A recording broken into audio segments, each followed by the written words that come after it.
What's going on, guys? This is Real Deal Fantasy HQ with your boy LQ back in for another great episode. In today's episode, we're talking about my 5 must-own rookies with redraft value, people. These guys must find their way to your rosters. Now, some of these guys are going to be hitting the ground running, so their price range might be a little expensive, but I definitely think they need to find your way. They earn their spot onto your rosters to help you bring home the gold, people. So I don't want to waste any more time, so let's get right into the episode.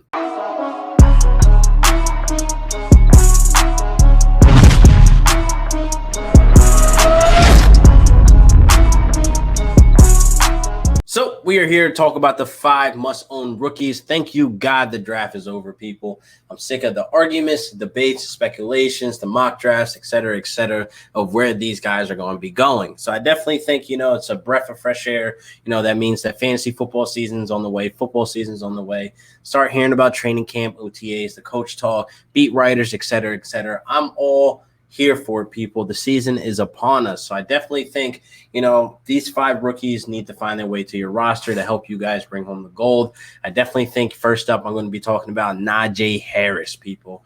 Najee's coming in as one of my guys that are going to be finishing inside the top 20, top 15 running backs. It is very possible. He's going to be hitting the ground running.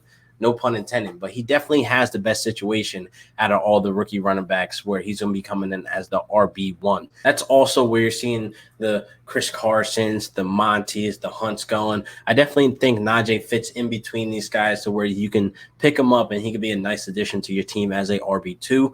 I definitely think he has the upside, people. The ceiling is the floor. The floor is the ceiling. Whatever you want to call it, he is going to find his way to my roster. He's going to be a top 20/top 15 running back. I think he lives and breathes in between there. So book it, buy it, bring home the gold.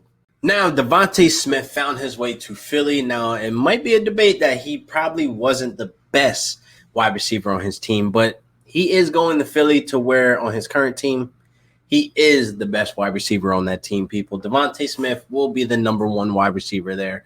He'll be seeing number 1 targets, a target priority. I definitely think he comes in. He hits the ground running, but I think this is where we need to be patient with him. Now, we've seen Justin Jefferson, we've seen T. Higgins. They really didn't get hot until week 3, week 4. So I think we need to be patient with him. I think Jalen Hurts is on the rise to be a top 10 quarterback. Yeah, book it, buy it, bring home the gold there too, people. Now, Devonta Smith, if you are patient with him, he could be a gem, people. I definitely think you won't be overpaying for him. I have him going in the 7th round. That's where we see the Debos. That's where we see Cortland Sutton. That's where we see Robbie Anderson, Brandon Ayuk, all those guys that in that realm. So I definitely think, all the haters out there will be hating on Jalen Hurts. So therefore, Devonta Smith ADP will be stale. It'll probably fall to where it's at, in the 7th round where I believe it will be at. But I definitely think Devonta Smith, you will have to be patient with. I definitely think we've seen his tape. We know he has the talent. Will it translate? I think definitely he is a little lighter on the lighter side, but I definitely think, he will be the guy there in Philly. I know there's Dallas Goedert there. I know Miles Sanders are there, but I think he'll be the number 1 option in that offense, for Jalen Hurts. I think that chemistry is something beautiful that will blossom into something great for us fantasy owners to where we'll be happy that we got a Devonta Smith in the 7th round. I kind of want to compare it. I want to say it. He's going to have a Justin Jefferson season. I definitely want that to be something to happen there in Philly with Jalen Hurts because that will definitely help Jalen Hurts' case of being a top 10 quarterback, even though I think he could do that on his own, but he is on his way on the rise as well. So Devonta Smith is definitely a must-own rookie. I don't want you overpaying for him. Like I said, the 7th round, I think it's a fair price for him. The draft is deep for wide receivers anyway, so you shouldn't be hurting that wide receiver. And when you get to those realms, you'll possibly be having him as a wide receiver 3 or 4, but I definitely want him on my roster and want to be patient with him. I don't want to throw him into my starting lineups in the flex position or the wide receiver 2 or wide receiver 1. I hope not, situation to where I'm hoping that he pops off week 1. I think you need to be more patient, with these rookies because it definitely takes some time for these guys, especially with the season that we had last year with COVID. So I'm finding to be more patient with these rookies. I'm not cutting them. I'm not trading them or anything like that. So Devonta Smith definitely has some redraft value with me sitting there in the 7th round. Next up, this should be obvious, man, but I don't want you to go overpaying for him. Kyle Pitts. Now, his ADP is not set in stone yet, people. I honestly can't put a number to where I think he'll be going, what round he'll be going.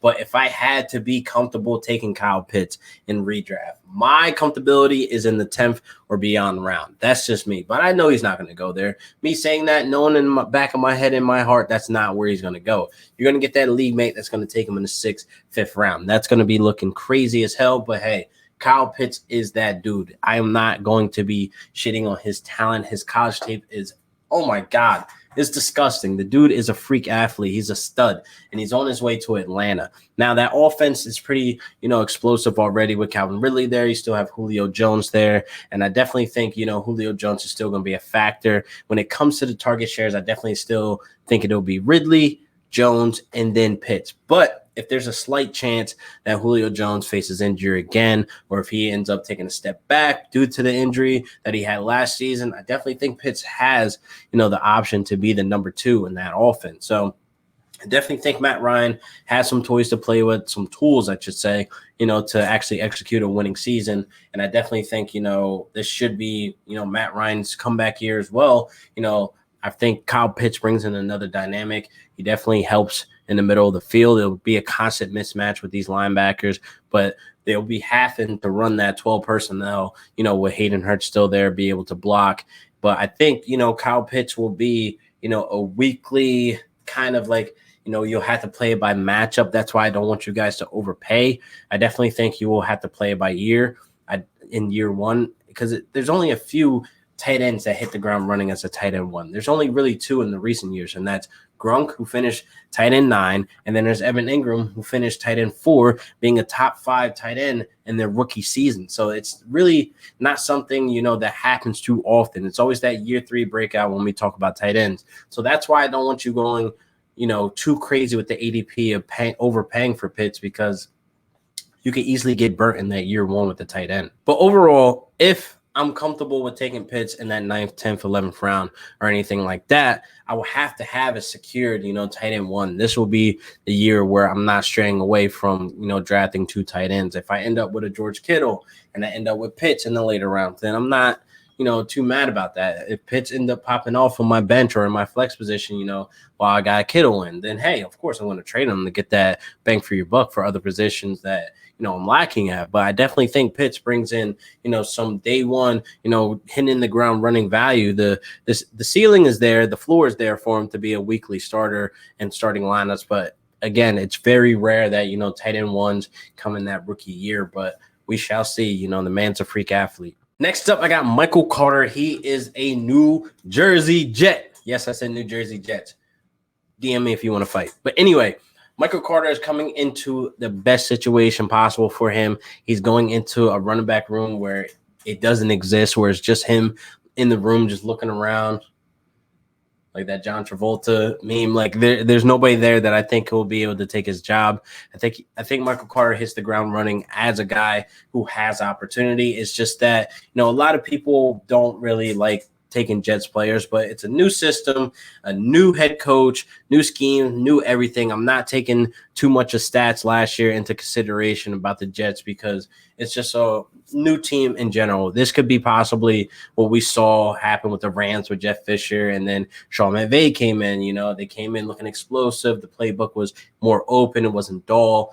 It was just overall just a complete 180 of things. And I definitely think, this can happen with the Jets if they play their cards right. They had a very good draft. And I think Michael Carter landed in a very good position where he can actually hit the ground running, week 1, et cetera. So I definitely think, he has some RB3 upside. I definitely think, you can get him in later than drafts. If I had to put, ADP on him now, I'd probably say like the 8th, 9th round where you can get him Michael Carter, because again, a lot of people don't really, your league mates probably don't want any Jets players not named James Crowder. So that's honestly, something that you have to take in consideration. So you can end up getting Michael Carter in those later rounds and having a solid RB3, RB2 potential if he ends up popping off in that new Jets offense. So I think Michael Carter is definitely somebody you need to have on your radar, being that he's a RB1. There's nobody behind him as of now. I don't really think they're going to bring in any veterans. I don't see Todd Gurley landing there. I don't think Frank Gore lands there. So I definitely think you're good. You're set in stone with Michael Carter being the RB1 there in New Jersey Jets.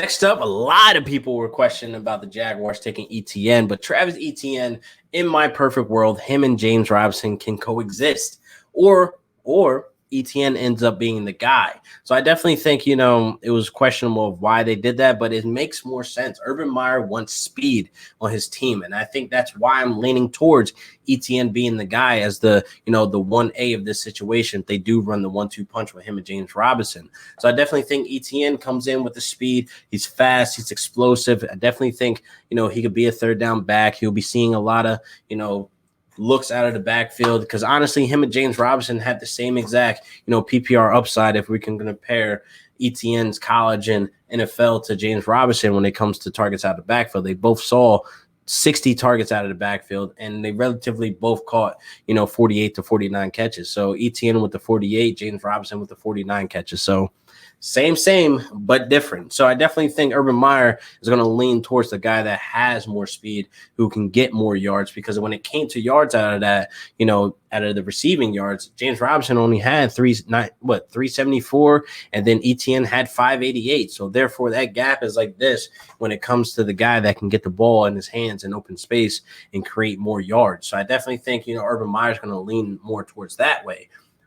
Reason why Etienne needs to be on your team in redraft. He needs to be a guy on your roster when it comes to PPR formats, because I think we might see a lot of targets out of backfield. We might see 60 again. That's fine. I think we'll see a brand new offense. Trevor Lawrence there, so he brings in new swagger. You still got still don't have, but you have Marvin Jones there now. You still have DJ Chark, Chenault's there, the speed demon. So I definitely think this is going to be a nice, fast, and explosive offense. Something like how I mentioned how the Rams came out when Sean McVay took over. So this might be something beautiful that we see. So the cheaper option, obviously, here will probably be Etienne. James Robinson, there's a punch in the air, which is me. But I think James Robinson still goes off the board before Etienne. So Etienne, I could probably see going into that 6th, 7th round, depending on if we get closer to the summer, June, July, August. Obviously, that can change because of coach talk. Beat writers are saying that Etienne's taking reps with the ones, et cetera, et cetera. You know how that goes. So I definitely think, if you do redraft and you end up drafting in June, you might want to keep an eye on, what Urban Meyer's saying in interviews with the beat writers, and just keep up on the news of who's taking, most of the reps. So I definitely think this might be a 60-40 situation between him and James Robinson might run into some issues with Carlos Hyde there, with the goal line duty, because we all know Carlos Hyde is probably going to be the guy that's going to inside the 5 or inside the 10 to take those touches from James Robinson, because honestly, when it came down to it, James Robinson had 3 touchdowns, and then Carlos Hyde last year when he's with the Seahawks had 2 touchdowns. So it's not like they're bringing anything crazy there. Hopefully this Jags team can bring it around, because they were dead last in rushing attempts, and most of that is because they just were down by a lot and they had to throw the ball a ton. So I think that's where a lot of James Robinson targets came from, honestly. But if they're winning, Trevor Lawrence is able to move the ball. The defense is playing a little bit more better. Therefore, I can see Etienne being heavily involved in the passing game and in the running game.